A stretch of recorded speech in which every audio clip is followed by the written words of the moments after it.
வணக்கம் மக்களே, இது உங்கள் பாடறிவோம் படிப்பறிவோம். இந்த வார டீச்சிங் எபிசோட். பொதுவாக பாடறிவோம் படிப்பறிவோம் நம்ம என்ன செய்வோம், ஏதாவது ஒரு பாடலை எடுத்துக்கொண்டு அதை வந்து அப்படியே பிட் பை பிட்டா வந்து ஒரு லைனா ஒரு வேர்டா பிரிச்சு அந்த ஸ்ருதி, தாளம், அந்த ஏற்ற இறக்கம், அந்த டெம்போ, அதை எப்படியெல்லாம் பாடணும் அப்படிங்கிறது வந்து அழகா கற்றுக் கொடுத்துக்கிட்டு இருக்கோம். இதுல ரொம்ப முக்கியமான ஒரு விஷயம் அப்படிங்கிறது வந்து இந்த ஒரு பாடல் கத்துக்கிறதுல வந்து ராகம் இருக்கட்டும் இல்ல தாளமா இருக்கட்டும், எல்லாத்தையும் விட பிரெத் மேனேஜ்மெண்ட் அப்படிங்கிறது சில பாடல்கள் வந்து ரொம்ப முக்கியமாக இருக்கும். அதை தொடர்ந்து பாடிக்கிட்டே வரணும். எந்த இடத்துல மூச்சு எடுக்கணும், எந்த இடத்துல மூச்சு எடுக்கக்கூடாது அப்படிங்கிறது ஒரு கலை தான் ஒரு பாடலை பொறுத்தவரை. நம்ம எல்லாரும் என்ன நினைப்போம் அப்படின்னா வந்து ஒரு பாட்டு பயிற்சி அப்படின்னு நம்ம இப்போ கற்றுக் கொடுக்குறப்போ இந்த வாரம் வந்து கொஞ்சம் வித்தியாசமா பாட்டு பயிற்சியுடன் சேர்த்து ஒரு மூச்சு பயிற்சி அப்படின்னே சொல்லலாம். மூச்சு பயிற்சி அப்படியே கடகடன் வர பாடல் அப்படின்னா வந்து பிரெத் மேனேஜ்மெண்ட் உள்ள பாடல் எல்லாருக்கும் டக்குனு ஞாபகத்துக்கு வருது. மண்ணில் இந்த காதல் இந்த பாடல் தான். ஆனால் 1979 வந்து இசைஞானி இளையராஜா மூச்சு பயிற்சிக்கு ஒரு அற்புதமான ஒரு பாடலை கொடுத்திருக்கிறார். Super star Rajinikanth, Fatafat show அவர்கள் நடித்த 6லிருந்து 60 வரை அப்படிங்கிற திரைப்படத்திலிருந்து கண்மணியே காதல் என்பது கற்பனையோ காவியமோ கண்வரைந்த ஓவியமோ எத்தனை எத்தனை இன்பங்கள் நெஞ்சினில் பொங்குதம்மா பல்சுவையும் தங்குதம்மா அப்படிங்கிற ஒரு ஹாவா மூச்சு விடாத பாடலை வந்து கொடுத்திருந்தாரு. சரி, படத்தை பத்தி பேசிட்டு அப்புறம் பாடலை பத்தி பேசலாம். போடா ஒரு கேள்விக்குறி வந்து எஸ்பி முத்துராமன், ரஜினிகாந்த், சிவகுமாரோட ஒரு மிகப்பெரிய வெற்றிப்பட கூட்டணி, அற்புதமான ஒரு வெற்றி திரைப்படம். ரஜினிக்கு வந்து ஏற்பட்ட நல்ல பெயர் கிடைத்தது. நிறைய 25 திரைப்படங்களுக்கு மேலே எஸ்பி முத்துராமன் வந்து ரஜினியை வைத்து இயக்கியிருக்கிறார். ஒரு மீண்டும் வந்து ஒரு ஆக்ஷன் ஹீரோலேருந்து மாற்றி ஒரு எமோஷனல் கேரக்டர் கொடுக்கணும், ஒரு நல்ல கேரக்டர் கொடுத்து ஒரு செய்யணும் அப்படின்னு சொல்லிட்டு பஞ்சு அருணாச்சலம் கதை வசனம் எழுத முத்துராமன் அவர்கள் இயக்க ரஜினியோட இந்த படம் வந்து குரூப் ஆனதுக்கு ரஜினிக்கு வந்து ஒரு டவுட் இருந்துகிட்டே இருக்கு. நம்மளை வந்து இப்போ ஒரு உதாரணத்துக்கு ஒரு அவர்கள் மாதிரியோ போகிரி ராஜா மாதிரியோ ஒரு மசாலா மாதிரி ஒரு என்டர்டெய்னர் மாதிரி இருக்கிறப்போ நம்மளை ஏற்றுப்பாங்களா ஜனங்கள்ங்கிற ரொம்ப டவுட்டாக வந்து அதெல்லாம் கரெக்டாக வரும் தான் எஸ்பி முத்துராமன் சொல்லியிருக்காரு. பஞ்சவர்ணாச்சலம் ஒருபடி கூட பண்ணணும்னு சொல்லியிருக்காங்க. நீங்கள் நடிங்க ரஜினி, நீங்கள் நடிங்க, நம்ம ரஷ் போட்டு பார்ப்போம், ப்ரொஜெக்ஷன் பார்ப்போம், நல்லா இருக்குன்னா ட்ராப் பண்ணிவிடுவோம் அப்படின்னு சொல்லி கிட்டத்தட்ட அந்த படத்தை முடிச்சுட்டாரு.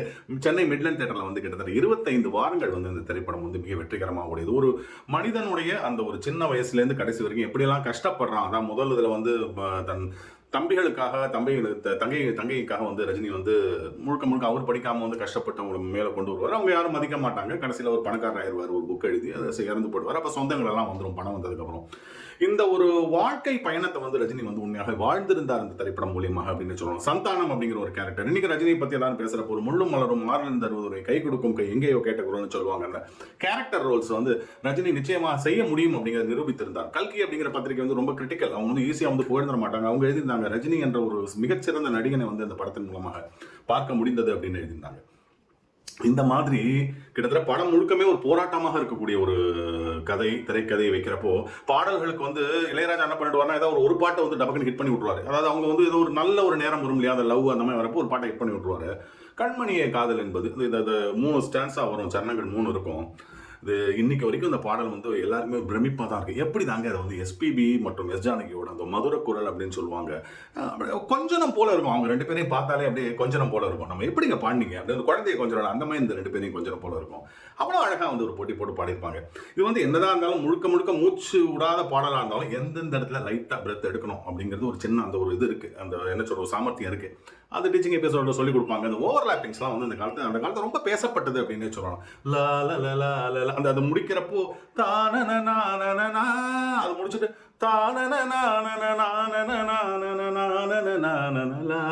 அந்த ஓவர்லாப்பிங் அவரே சேர்ந்து பாடுற மாதிரி இருக்கும். வரிகள் வந்து பஞ்சு அருணாச்சலம் தான். அந்த காதல் பாடலுக்கு ஏற்ற ஒரு அழகான பாடல். இளையராஜா என்ன சொன்னார்னா இந்த பாடல் வந்து அவர் ரொம்ப கன்ஃபியூஷனாகவே இருந்தது, ரொம்ப திருப்தி இல்லைன்னு சொல்லுவார். இந்த பாடல் என்ன போய்கிட்டே இருக்க முடியவே மாட்டேங்குது எங்கேயுமே அப்படின்னு சொல்லுவார் இளையராஜா வருது. இன்னும் இந்த தம் தன தாளம் வரும் இருக்குல்ல, அந்த மாதிரி தான் போய்கிட்டே இருக்க முடிய மாட்டேங்குது, இது எங்கே தான் போய் முடியும் அப்படின்னு சொல்லிட்டு ஒரு சந்தேகத்தோடு தான் அந்த பாடலை போட்டு இருக்காரு. எஸ்பிபி மற்றும் எஸ் ஜானகியோட ஒரு அழகான குரல். ரஜினிகாந்த் வந்து கேட்கவே வேண்டாம்.